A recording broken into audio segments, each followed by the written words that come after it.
तो स्टार्ट करेंगे आज का lesson. The first question is what does the disguised Rosalind promise to do for Orlando in as you like it. Students, हम RPSC first grade के English literature second paper की preparation के तहत practice set solve कर रहे हैं। तो first question देख रहे हैं। पहला लेसन आ चुका है, आप लोगों से भी देखें, लेसन नंबर 2 है, प्रैक्टिस सेट नंबर 2 है। तो हमारा जो पहला क्वेश्चन है जो इसमें दिख रहा है, what does the disguised Rosalind promise to do for Orlando in as you like it. तो क्या वो प्रॉमिस करती है जो डिस्गाइज्ड रोजालिंड है। हम सबको पता है कि रोजालिंड जो है डिस्गाइज्ड मतलब भेष बदल लेती हैं और वो गैनीमीड करके एक शेपर्ड का भेष बदल लेती है, बन जाती हैं। ठीक है, तो क्या प्रॉमिस करती है, वो क्या करेंगी ऑरलैंडो के लिए एज यू लाइक इट में, कि वो उसकी हेल्प करेंगी to overcome his love sickness. वो जो प्यार में इतने पड़े हुए हैं बैडली, तो उनको उस लव सिकनेस से बाहर निकलने के लिए रोजालिंड हेल्प करेंगी, और डिस्गाइज्ड होकर, भेष बदल कर। ओके, वो जो भेष बदल रही है वो गैनीमीड का बदलती है। Next question is with whom does Oliver fall in love in as you like it. Oliver को एज यू लाइक इट में किससे लव हो जाता है। So the correct answer is option D, Aliena. Aliena वो कैरेक्टर होती हैं। और देखिए एलिना, अब एलिना एक्चुअल में कौन है। जिस तरह से रोजालिंड जो है वो गैनीमीड का कैरेक्टर ले लेती है ना, उसी तरह से सीलिया जो है, सीलिया बन जाती है एलिना। और जिस तरह से रोजालिंड जो गैनीमीड बनती है शेपर्ड यानी गड़हड़िया। ठीक है, तो एलिना जो सीलिया होती है, ये रोजालिंड और सीलिया दोनों कजिन है। तो रोजालिंड जब बनती है एक गड़हड़िया यानी कि मेल, ठीक है, ये मेल बन जाती है डिस्गाइज्ड होकर, भेष बदलकर, और सीलिया उस मेल की शेपर्ड, लेडी शेपर्ड बन जाती है, वाइफ जैसे कि। तो एलिना उसका नाम होता है, एलिना। तो ओलिवर को जो प्यार हो जाता है किससे, वो है एलिना से। और एक्चुअल में वो सीलिया ही होती है, रोजालिंड और सीलिया ही दोनों होती हैं, जो कि गैनीमीड और एलिना का रोल बन जाती हैं, शेपर्ड एंड लेडी शेपर्ड। और सीलिया जो एलिना बनी है वो एक्चुअली है कौन, तो वो ड्यूक ऑफ फ्रेडरिक की डॉटर होती है। इतना आपको समझना जरूरी है। Next question is who is Shakespeare, who is in Shakespeare as you like it can suck melancholy out of song।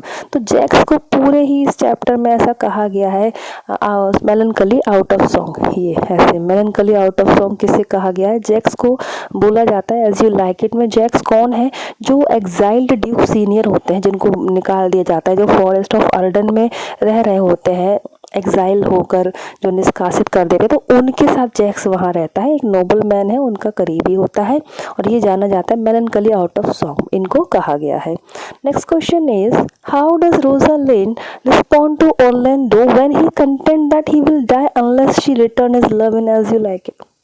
जब ऑरलैंडो ऐसा कहते हैं कि वो अगर उनका जो लव है, ओके, अगर वो रिटर्न नहीं हुआ तो ये मर जाएंगे, जैसा कि वो बिल्कुल लव सिकनेस में थे ही, हमने फर्स्ट क्वेश्चन देखा। तो रोजालिंड क्या रिस्पॉन्ड करती हैं। So the correct answer is, देखिए, she assure him that no man has ever dead of love. वो बिल्कुल उसको बता देती है, ऑप्शन डी इज करेक्ट, कि वो उसको बताती है भाई कोई भी डेड लव से किसी की मृत्यु नहीं होती, प्यार से किसी की मृत्यु नहीं होती, क्योंकि वो कहता है कि अगर मुझे मेरी लव ना मिला तो मैं डेथ हो जाऊंगा। एज ए गैनीमीड वो डिस्गाइज रूप में समझाती हैं उन्हें। Next question is Macbeth is a play by William Shakespeare about a what. तो किस बारे में है ये, रेजिसाइड के बारे में। रेजिसाइड मीन्स होता है किलिंग ऑफ किंग। तो मैकबेथ जो है किंग को किल कर देते हैं, मर्डर कर देते हैं, वो होते हैं किंग ऑफ डंकन, हमको पता ही है। तो regicide is about kill of king. और बाद में जब मैकबेथ जो बनते हैं राजा, तो उनकी भी डेथ हो जाती है, तो वो भी राजा, उनकी भी डेथ। तो ये रेजिसाइड के बारे में है। Macbeth is a tragedy by Shakespeare.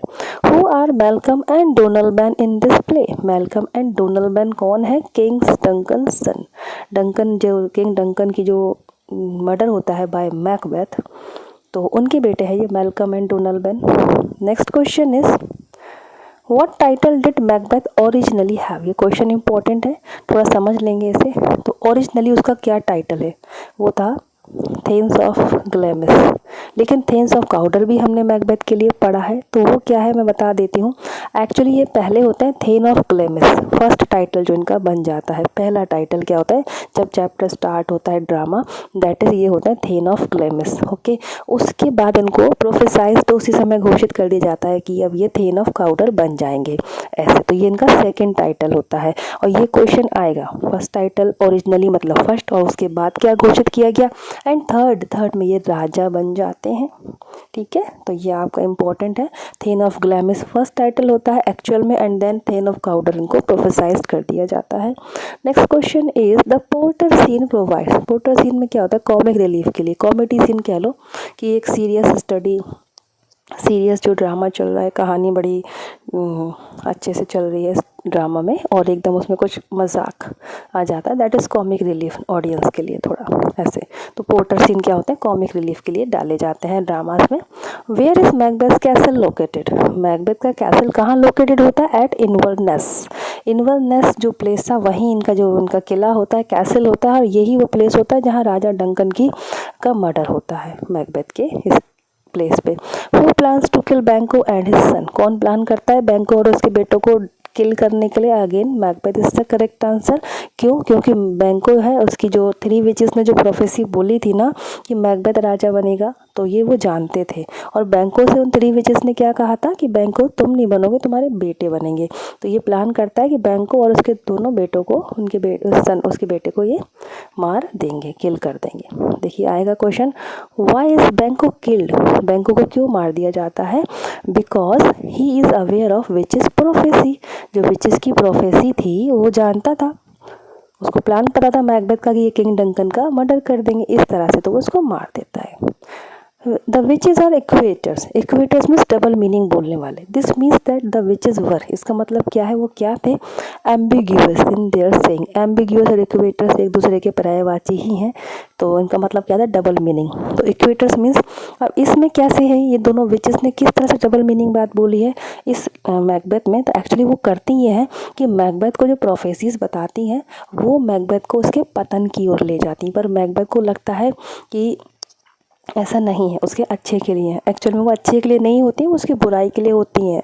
जो उसको बोलते तुम राजा बनोगे, ये होगा ऐसे करके, तो राजा तो बनता है एंड में, लेकिन वो कैसे बनता है उसको पूरा दुखद तो है, ट्रेजेडी तो है।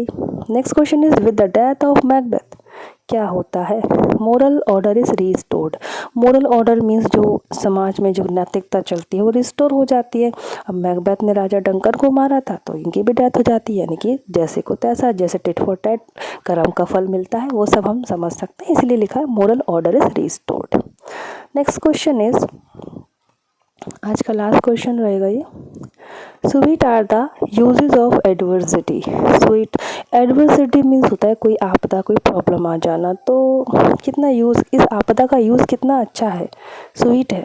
ये क्या बोल रहे हैं, कौन ने बोला है। So the correct answer is, first देख लेंगे, ये लाइन बोली गई है ड्यूक सीनियर के द्वारा एज यू लाइक इट में। ड्यूक सीनियर वही है जो फॉरेस्ट ऑफ अर्डन में रहते हैं, उनको एक्साइल कर दिया जाता है, बैनिश कर दिया जाता है, निष्कासित कर दिया जाता है, तो ये रहने चले जाते हैं फॉरेस्ट ऑफ अर्डन में नेचर के बीच। तो उस नेचर का जो ये फील करते हैं ना, तो उसमें ये बोलते हैं कि कितना स्वीट है इस एडवर्सिटी का भी यूज़, इस बुराई का, आपदा का, निष्कासित है पर नेचर के बीच रह रहे हैं, उसको अच्छा फील कर रहे हैं, इसलिए ये लाइन ये बोलते हैं। एज यू लाइक इट का है, ड्यूक ऑफ सीनियर ने बोला है, और ये बहुत ही फेमस मैक्सिम है। मैक्सिम है, बहुत ही फेमस मैक्सिम। मैक्सिम मीन्स होता है कहावत ऐसे। तो आज के इतने क्वेश्चंस रहेंगे, और कुछ स्टूडेंट्स जो मुझसे कह रहे हैं ना साइकोलॉजी और आईसीटी के बना दो, एक्चुअली मेरे पास उसका कंटेंट नहीं है। मैंने दक्ष की बुक से सारा ही पढ़ा चुकी हूँ मैं पहले ही, और वो सब लोग देख चुके हैं। अगर उनके पास पीडीएफ है, कुछ एमसीक्यूज़ हैं, तो वो मुझे मेल कर दें तो मैं उसको फिर एक्सप्लेन कर दूँगी।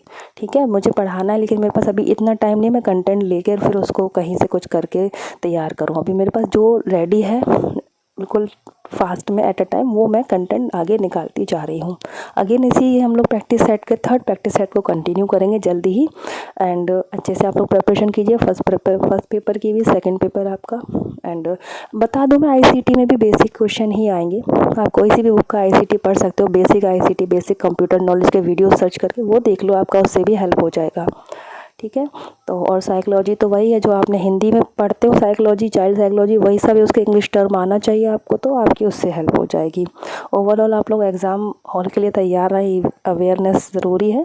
Thank you so much for watching this lesson. खुश रहिए, पॉजिटिव रहिए। जय हिंद।